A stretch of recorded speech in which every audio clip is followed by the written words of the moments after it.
Oo, malamang. Ayun na nga, sa kotse, tignan mo. Kotse, takot na. Bay, kayo man. Snow na bay. Woo! Snow na. Snow na!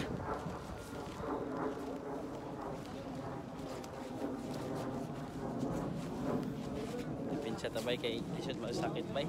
Lagi. Sayang adlaw. Lagi. No, dude. Asa mo sakay dos kabila? Kung asan pa na ni. Ito bang bay? Yo, what's up yo? It's no time.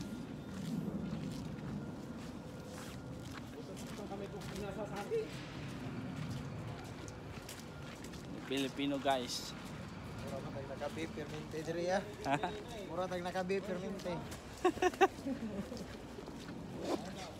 Release the airbag. Ano naman ang puti? Where's your crew? Tugnaw.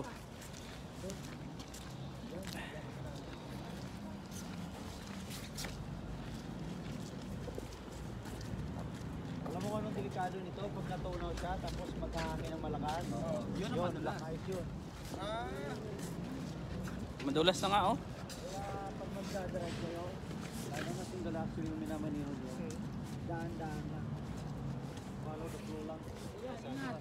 Kaya ingat. Kaya bukasan lang kaya ilagay yan. Yung patatas, yung sarapin balatan, tapos pakuluan nyo, saka i-mash nyo gawin yung soup. Yung sana. Gawin namin french fries. Nagka-migraine ka na Jeep ah. Para nagka-migraine ka na. Masarap sa paulo. Ingat. Bye bye.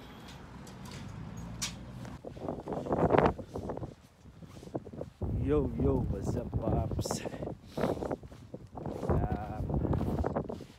Kakababa lang natin sa bus stop. Mag-alas 7 nata ito, alas 8. Pakailan tayo mga pare ko eh. Bali, 3 rides yung sinakyan natin. 3 bus. Ito yung pangalawang snow na nagano sa Brampton. Yung unang snow medyo hindi naman malakas, ngayon medyo malakas-lakas. Ewan ko lang bukas. First time, hindi, second time pala. Lakad lang tayo mga 900 meters papuntang bahay. Medyo may snow na sa kalsada eh. Ano lang, medyo madulas lang kunti.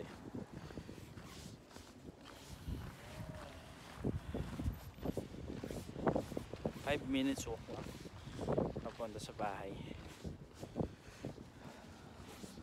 Nakahinto na eh, huminto na yung snow eh. Pero malamig na, malamig yung simoy ng hangin.